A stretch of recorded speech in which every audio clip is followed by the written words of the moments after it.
গতবার জর্ডিন যে পরিচারিকাকে ঘুষ দিয়ে তার পোশাক বদলে দিয়েছিল তা নিয়ে নায়লা এখনও তাকে সরাসরি কিছু বলেনি। আর মাত্র কয়েকদিন যেতে না যেতেই জর্ডিন আবার তার ধৈর্যের পরীক্ষা নিতে শুরু করেছে। তার বিরুদ্ধে আনা তথাকথিত প্রমাণগুলোর কথা ভেবেই নায়লার হাসি পাচ্ছিল। ক্লার্ক যে কোনো রকম যাচাই না করেই সেসব বিশ্বাস করে নিয়েছে, তাতে বোঝা যায় সে কতটা অন্ধ আর বোকা হয়ে গেছে। খানিকটা ভেবে নায়লা মাইকেলকে ফোন করলো। প্রমাণ হিসেবে ব্যবহার করা অডিও ক্লিপটি সে মাইকেলের কাছ থেকে চেয়ে নিল এবং সাথে সাথেই তা স্যান্টোনিয়ার একটি নামী ফরেন্সিক এজেন্সিতে পাঠিয়ে দিল। মোটা অঙ্কের টাকার বিনিময়ে তারা 3 দিনের মধ্যে ফলাফল দেওয়ার প্রতিশ্রুতি দিল। এরপর নায়লা কয়েক জোড়া জামা কাপড় গুছিয়ে নিয়ে একটা হোটেলে গিয়ে উঠল। সে ভালো করে জানতো ক্লার্ক পরের দিনই তাকে খুঁজতে আসবে। ফরেন্সিক রিপোর্ট না আসা পর্যন্ত তার সাথে কোনো ধরনের অর্থহীন তর্কে জড়ানোর বিন্দুমাত্র ইচ্ছা নায়লার ছিল না। যেমন ভাবা হয়েছিল, পরের দিন সকালে সে অফিসে পৌঁছানো মাত্রই ক্লার্কের ফোন এলো। ওপাশ থেকে ক্লার্কের গলা শোনা গেল চরম উত্তেজিত আর ক্ষিপ্ত। তুমি কোথায়? কাল রাতেও তুমি বাড়ি ফেরোনি। ডেমনের সাথে ছিলে তো? নায়লা ব্রু কুঁচকে কেটে দিল। ক্লার্ক বারবার ফোন করতে লাগলো, কিন্তু সে প্রতিবার লাইন কেটে দিল এবং এক পর্যায়ে চরম বিরক্ত হয়ে তার নাম্বারটি ব্লক করে দিল। ব্লকড হওয়ার বিষয়টি বুঝতে পেরে ক্লার্ক প্রোটেক্স টেকনোলজির বাইরে গিয়ে অপেক্ষা করার সিদ্ধান্ত নিল। যেহেতু তাকে সামনার গ্রুপ থেকে বের করে দেওয়া হয়েছে, তাই এখন তার হাতে প্রচুর সময়। সে যে কোনো মূল্যে নায়লাকে বাধ্য করবে তার সাথে সামনাদের বাড়ি যেতে।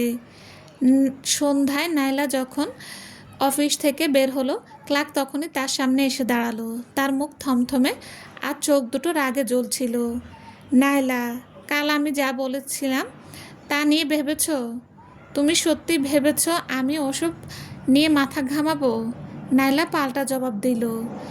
সে পাশ কাটিয়ে চলে যেতে চাইল, কিন্তু ক্লার্ক তার হাত চেপে ধরল। আমাকে এভাবে ধ্বংস করে তোমার কি লাভ হচ্ছে? তুমি না বললে আমাকে ভালোবাসো, অথচ এখন আমার বিপদে এতটুকু সাহায্যও করতে পারছো না। তোমার সেই সব অনুভূতি কি তবে মিথ্যে ছিল? ক্লার্কের এমন আক্রমণাত্মক রূপ দেখে নায়লা অবিশ্বাস্য এক হাসল।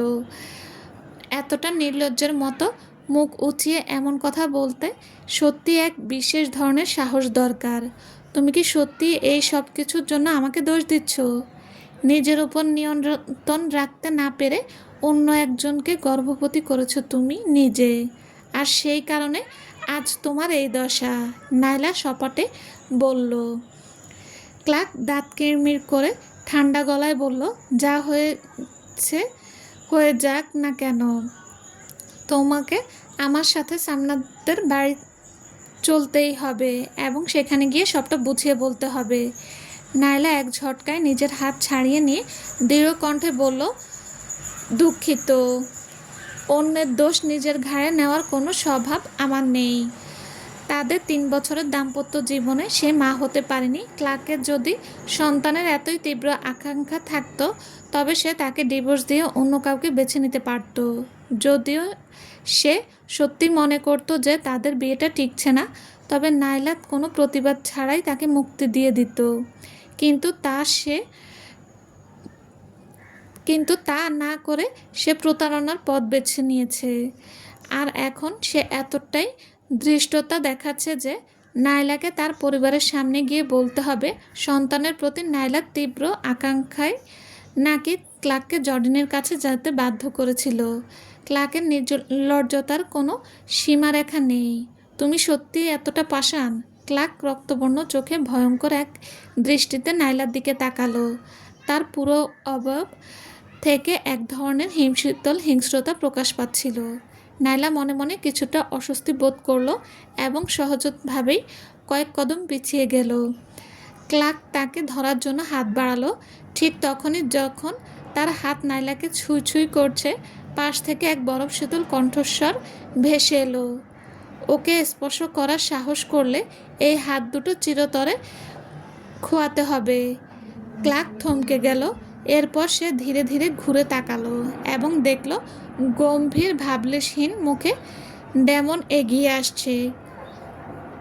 ক্লার্ক একটা তাচ্ছিল্যের হাসি হেসে বিপজ্জনকভাবে চোখে চোখ ছোট করে বলল, আঙ্কেল ডেমন, আমাকে ইতিমধ্যে সামনার গ্রুপ থেকে বের করে দেওয়া হয়েছে। আপনি কি সত্যি মনে করেন যে এখনও এই কোম্পানির ভয় দেখিয়ে আমাকে হুমকি দিতে পারবেন? তোমার সাথে বোঝাপড়া করার জন্য আমার সামনার গ্রুপের প্রয়োজন নেই। ডেমন ঠান্ডা গলায় বলল। ক্লার্কের মুখ কালো হয়ে গেল। সে উপহাসের সুরে বলল, নাইলা আর আমি বিবাহিত। আমাদের নিজেদের মধ্যে কি ঘটছে না ঘটছে তা নিয়ে মাথা ঘামানোর কোনো অধিকার আপনার নেই। তার স্বামী হলেও নাইলাকে তার অনিচ্ছায় কোনো কিছু করতে বাধ্য করার কোনো অধিকার তোমার নেই। ডেমন অবিচল কণ্ঠে জবাব দিল। তাছাড়া ক্লার্ক আর নাইলার ডিভোর্স হতে যে বেশি দিন বাকি নেই তা সে ভালো করেই জানত। দুই পুরুষ একে অপরের দিকে চোখ রাঙিয়ে তাকালো। তাদের মধ্যকার উত্তেজনা এতটা স্পষ্ট ছিল যে চারপাশের বাতাসের তাপমাত্রা যেন এক ধাক্কায় অনেকটাই নেমে গেল। ক্লার্ক, আমাকে বিরক্ত করা বন্ধ করো। তুমি একটু আগে যা প্রস্তাব করেছো আমি কোনো অবস্থাতেই তাতে রাজি হব না। নাইলা ঠান্ডা গলায় বলল। ক্লার্কের বুক কেঁপে উঠল। নাইলা খুব ভালো করে জানতো সামনার গ্রুপ তার জন্য কতটা গুরুত্বপূর্ণ। তা সত্ত্বেও সে সাহায্যের করতে সরাসরি অস্বীকৃতি জানালো। ডেমনকে সেখানে দাঁড়িয়ে থাকতে দেখে সে বুঝতে পারল এই মুহূর্তে নাইলাকে বোঝানোর চেষ্টা করা একেবারেই বৃথা। নাইলা, আমি অন্য কোনো দিন আসবো, ক্লার্ক বলল। নাইলা, আমি অন্য কোনো দিন আসবো, ক্লার্ক বলল। নাইলা ভ্রু কুঁচকালো। সে জানতো ক্লার্ক যতবারই আসুক না কেন তার সিদ্ধান্ত বদলাবে না। নাইলা কিছু বলার আগে ক্লার্ক ঘুরে দাঁড়িয়ে চলে গেল। ও যদি তোমাকে আবার বিরক্ত করতে আসে তবে সরাসরি সিকিউরিটিকে ডেকে ওকে ঘাড় ধরে বের করে দেবে। ডেমন নাইলাকে পরামর্শ দিল। নাইলা মাথা নাড়ল। আমি তাই করব। ধন্যবাদ আঙ্কেল ডেমন, আমি তোমাকে বাড়ি পৌঁছে দিচ্ছি। ডেমন প্রস্তাব করলো। তার সাধারণ বরফ শীতল থাকা চোখ দুটোতে এবার যেন কিছুটা উষ্ণতার ছোঁয়া লাগলো। নাইলা কিছুটা অস্বস্তি বোধ করলো এবং নিজের একগোছা চুল কানের পিঠে গুজে দিয়ে চোখ সরিয়ে নিল। তার প্রয়োজন নেই, আমার নিজের গাড়ি আছে। ঠিক আছে, সাবধানে গাড়ি চালিও, ডেমন বলল। নাইলা চলে যাওয়ার পর ডেমন স্পন্সরকে ফোন করলো। আড়াল থেকে নাইলার ওপর নজর রাখার জন্য দুজন মানুষের ব্যবস্থা করো। ক্লার্ক যখন চলে যাচ্ছিল তখন তার চোখে স্পষ্ট ক্ষোভ আর প্রতিহিংসা দেখা যাচ্ছিল। নাইলা যদি তার দাবি মেনে নিতে অস্বীকার করতেই থাকে তবে সে নাইলার কোনো ক্ষতি করে বসবে না তার কি গ্যারান্টি? হোটেলে ফিরে নাইলা তার ফোনটা চালু করতে ভ্যালেরির পাঠানো মেসেজের বন্যা ভেসে গেল। অনলাইনে ক্লার্ক আর জর্ডিনের পরক্রিয়ার আরও কিছু ছবি এবং বিস্তারিত তথ্য ফাঁস হয়ে গেছে। এমনকি জর্ডিনের সোশ্যাল মিডিয়া অ্যাকাউন্টও সবার সামনে চলে এসেছে। ক্ষুব্ধ নেটিজেনের এক বিশাল দল জর্ডিনের কমেন্ট বক্সে হুমড়ি খেয়ে পড়ছে এবং তাকে এমন নির্মমভাবে গালিগালাজ করছে যে সে রীতিমতো ট্রেন্ডিংয়ে চলে এসেছে। নাইলা অবশ্য এই নাটক নিয়ে বিশেষ কোনো মাথা ব্যথা ছিল না। সে ভ্যালেরির মেসেজের কয়েকটা সাধারণ উত্তর দিল এবং রাতের খাবারের অর্ডার দেওয়ার জন্য একটা ফুড ডেলিভারি অ্যাপ খুলল। ক্লার্ক যখন তার ভিলার কাছাকাছি পৌঁছালো তখন সে দেখল বাইরে একঝাঁক সাংবাদিক ভিড় করে আছে। তার মুখ অন্ধকার হয়ে গেল। দরজার সামনে থাকা সাংবাদিকদের সে সামলাতে পারত, কিন্তু সে জানতো যে আশেপাশে আরও অনেক পাপ্পারাজি লুকিয়ে আছে। একটু সুযোগ পেলেই তারা তার উপর ঝাঁপিয়ে পড়বে। সে কথা মাথায় রেখে সে গাড়ি ঘুরিয়ে জর্ডিনের বাড়ির দিকে রওনা দিল। ক্লার্ককে দেখে জর্ডিনের মুখে খুশিতে উজ্জ্বল হয়ে উঠল। ক্লার্ক, তুমি এখানে কি করছো? ক্লার্ক তাকে পাশ কাটিয়ে লিভিং রুমে ঢুকে গেল। তার মুখের অভিব্যক্তি ছিল বরফের মতো শীতল। জর্ডিন, এই সব কিছুর পেছনে কি তোমার কোনো হাত আছে? তার গর্ভাবস্থায় খবর যেভাবে সবার সামনে এসেছে তাতে তার মনে খটকা লাগছিল। এই মুহূর্তে তাকে সাহায্য করার মতো একমাত্র মানুষ ছিল নাইলা। তাই মাইকেল যখন সে তথাকথিত প্রমাণগুলো পেয়েছিল তখন ক্লার্ক অন্য কাউকে দিয়ে তা আর তদন্ত করায়নি। পরিস্থিতি যদি একমাত্র নাইলাই বদলে দিতে পারে তবে এই ঘটনার পেছনে নাইলার হাত থাকলেই তার লাভ। জর্ডিনের চোখ অশ্রুসিক্ত হয়ে উঠল এবং সে এক বুক কষ্ট নিয়ে তার দিকে তাকালো। ক্লার্ক, এই খবর ফাঁস করে আমার কি লাভ হবে? তুমি কি আমার বাড়ির বাইরে সাংবাদিকদের দেখোনি? তুমি যদি আর কিছুক্ষণ পরে আসতে তবে তারা হয়তো দরজা ভেঙেই ভেতরে ঢুকে পড়তো। কাঁদতে কাঁদতে তাকে ভীষণ অসহায় দেখাচ্ছিল, কিন্তু ক্লার্কের মন গলল না। এই ঘটনার কারণে আমাকে সামনার গ্রুপ থেকে বের করে দেওয়া হয়েছে।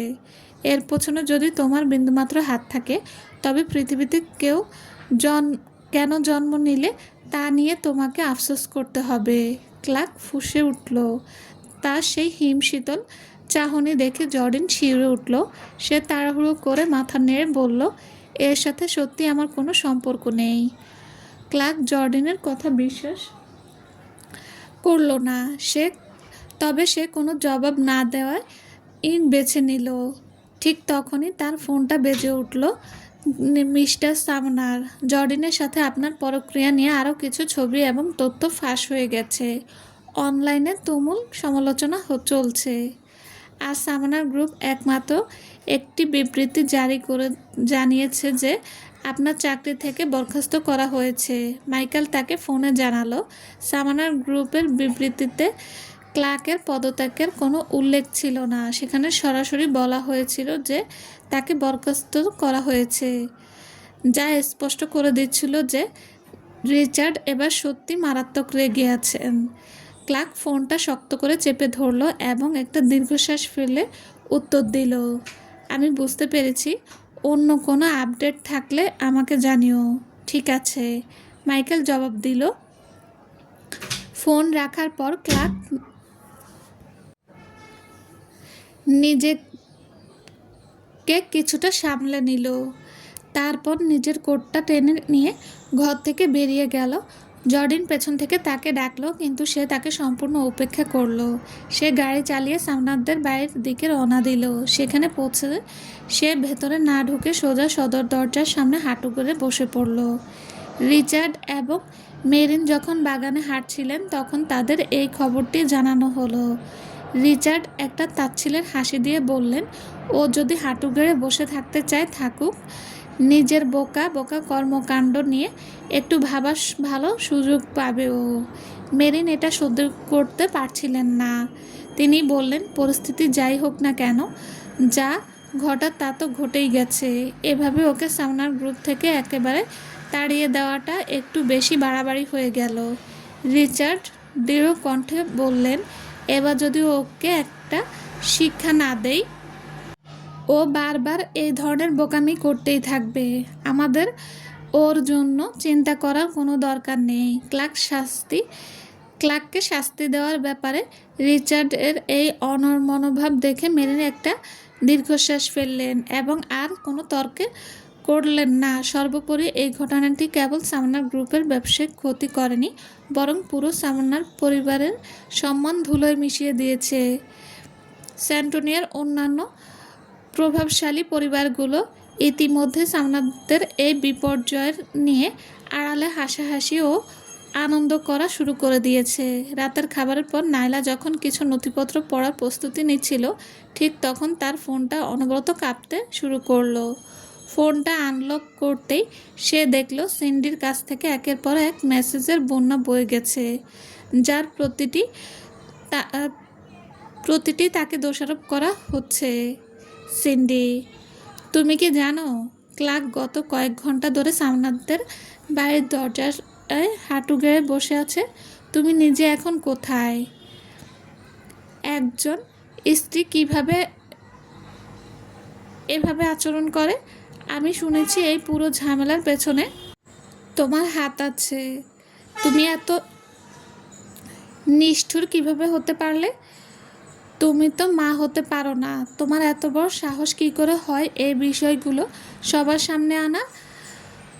এখন সামনাদের বাড়ি যাও এবং ওর সাথে হাঁটু গেড়ে বসো, অন্যথায় আমি তোমাকে সহজে ছাড়বো না। সিন্ডি একের পর এক মেসেজ পাঠাতে থাকলো। নাইলার ওপর কয়েকটা মেসেজ চোখ বুলিয়ে নিল এবং তারপরই সিন্ডিকে ব্লক করে দিল। নিমিষে তার দুনিয়া ঠান্ডা হয়ে গেল।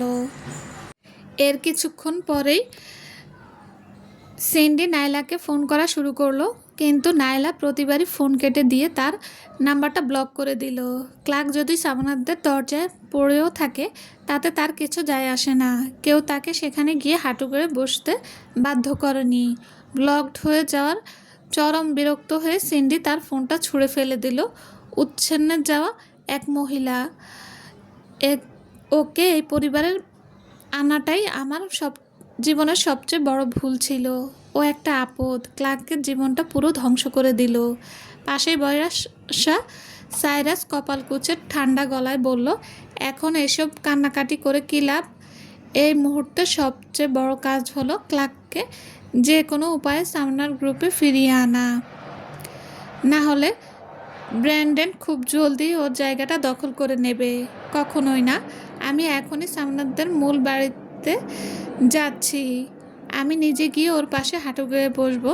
আমার বিশ্বাস হয় না যে বাবা আর মা আমাদের দেখার পরও চুপ করে থাকবেন। সিন্ডি যাওয়ার জন্য উঠে দাঁড়িয়ে ঘোষণা করলো, তুমি কি পরিস্থিতি আরও খারাপ করা বন্ধ করবে? সাইরাস ধমক দিয়ে বলল। সিন্ডি ঘুরে তার দিকে তাকালো। তার চোখ দুটো রাগে জ্বলছিল। পরিস্থিতি খারাপ করছি? তুমি তো নিজেই কোনো কাজের নও।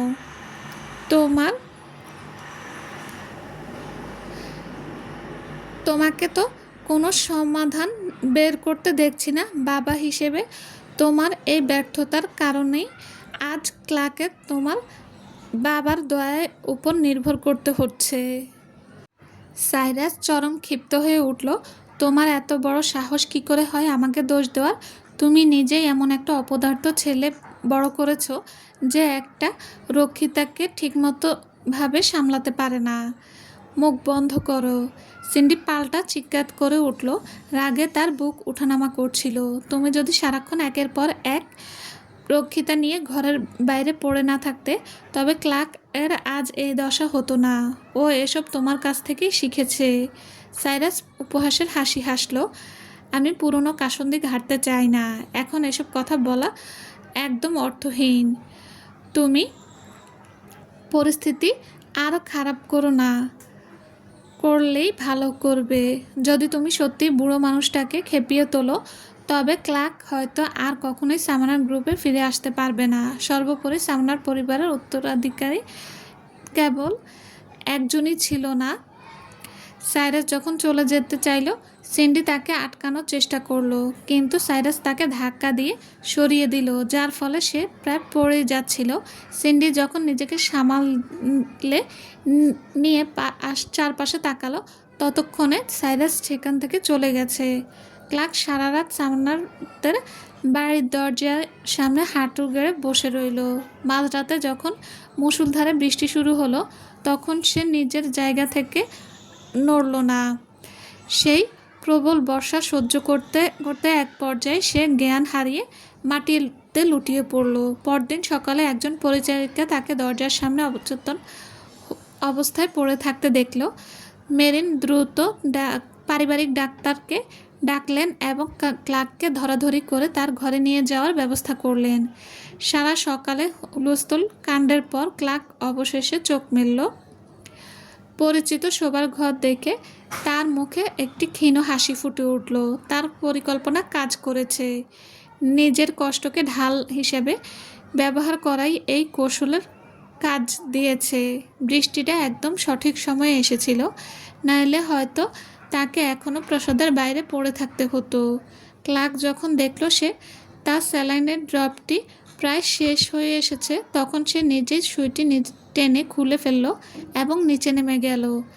রিচার্ড এবং মেরিন লিভিং রুমে বসে আছেন দেখে সে তাদের দিকে এগিয়ে গিয়ে গেল এবং হাঁটু গেড়ে বসল। সে বলল, দাদু, ঠাকুমা, আমি জানি আমি আপনাদের ভীষণ হতাশ করেছি। আমি আশা করি আপনারা একসময় আমাকে ক্ষমা করে দেবেন। তবে সব কিছুর চেয়ে বড় কথা, আমি চাই না যে এই ঘটনার প্রভাব আপনাদের স্বাস্থ্যের উপর পড়ুক। রিচার্ডের মুখমণ্ডল গম্ভীর হয়ে রইল। তিনি খুব ভালো করে জানতেন যে ক্লার্কের এই কষ্ট পাওয়াটা একটা সুপরিকল্পিত চাল মাত্র।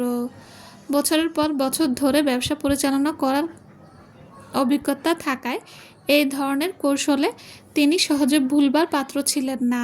মেরিন একটা দীর্ঘশ্বাস ফেলে বললেন, তুমি এখনও অসুস্থ, এখন উঠে দাঁড়াও। ক্লার্ক মাথা নাড়ল। ঠাকুমা, আমি ভুল করেছি, তাই আমার হাঁটু গুঁড়েই থাকা উচিত। এখন বুঝতে পারছো যে তুমি ভুল করেছ? তো এখন এটা নিয়ে তোমার পরিকল্পনা কি? রিচার্ড প্রশ্ন করলেন। ক্লার্ক পিঠ সোজা করে বসল এবং বলল, এই পুরো ঘটনাটি নাইলার নিখুঁত পরিকল্পনার ফসল। তবে এতে আমারও দোষ আছে। আমি ওকে দোষ দিচ্ছি না। আমি একাই সব পরিণতির মুখোমুখি হব। রিচার্ডের মুখ রাগে অন্ধকার হয়ে গেল। তুমি কি দিয়ে এই দায়ভার নেবে? এই কেলেঙ্কারির কারণে সামনার গ্রুপ হাজার কোটি টাকা হারিয়েছে। ক্ষতিটা এত বড় আকার ধারণ করেছে যে আমরা যদি এখন সব কিছু স্পষ্টও করি তাও কেউ বিশ্বাস করবে না। ক্লার্ক খানিকের জন্য থামল, যেন সে অবশেষে একটি বড় সিদ্ধান্ত নিয়ে ফেলেছে। দাদু, আমি জর্ডেনকে বিদেশ পাঠিয়ে দেব এবং নিশ্চিত করব যাতে সে আর কোনো দিন স্যান্টোনিয়ার মাটিতে পা না রাখে। রিচার্ড তার দিকে ঠান্ডা চোখে তাকালেন। তার চোখে স্পষ্ট হতাশা ফুটে উঠল। তিনি ভাবতেও পারেননি যে দিনের পর দিন চিন্তা করার পর ক্লার্ক এমন একটা কাঁচা এবং অর্ধেক সমাধান নিয়ে হাজির হবে। আরও যে সন্তানটি গর্ভে ধারণ করেছে সেটার কি হবে? রিচার্ড জানতে চাইল। ক্লার্ক উত্তর দিল, ও শরীর ভালো নয়, আর এই অবস্থায় গর্ভপাত করালে ও জীবন সংশয় হতে পারে। তাছাড়া ওটা আমার সন্তান, তাই আমি চাই ও যেন সন্তান জন্ম দেয়। মূর্খ! রিচার্ড চোখ রাগে জ্বলে উঠল। তুমি যদি এমনটা করো তবে আর কোনোদিন আমাকে দাদু বলে ডাকবে না। মেরিনের মুখের অভিব্যক্তিও ক্লার্কের দিকে তাকিয়ে কঠোর হয়ে উঠল। ক্লার্ক, নাইলার সাথে তোমার বিয়ে হয়েছে 3 বছর হয়ে গেল, কিন্তু ও গর্ভবতী হতে পারলো না। আর এখন তুমি একটা রক্ষিতার গর্ভের সন্তানকে এই পরিবারে জড়াতে চাইছো? তুমি কি সামনার পরিবারের সম্মান পুরোপুরি ধূলিসাৎ করতে চাও? ঠাকুমা, গত 3 বছর ধরে আমাদের কোনো সন্তান না হওয়ার কারণটা হলো ও মা হতে পারে না। আমরা যতই চেষ্টা করি না কেন কোনো লাভ হবে না। ক্লার্ক সব দোষ নাইলার ঘাড়ে চাপিয়ে দিল। কি? মেরিন চরম স্তব্ধ হয়ে তার দিকে তাকালেন। তুমি নিশ্চিত তো যে সমস্যাটা ওরই চলবে? আসসালামু আলাইকুম। গল্পটা যদি ভালো লেগে থাকে প্লিজ লাইক, কমেন্ট ও শেয়ার করে দেবেন। আর যারা আমার চ্যানেল এখনও সাবস্ক্রাইব করেননি তারাও সাবস্ক্রাইব করে দেবেন। প্লিজ সবাই ভালো থাকবেন। আল্লাহ হাফেজ।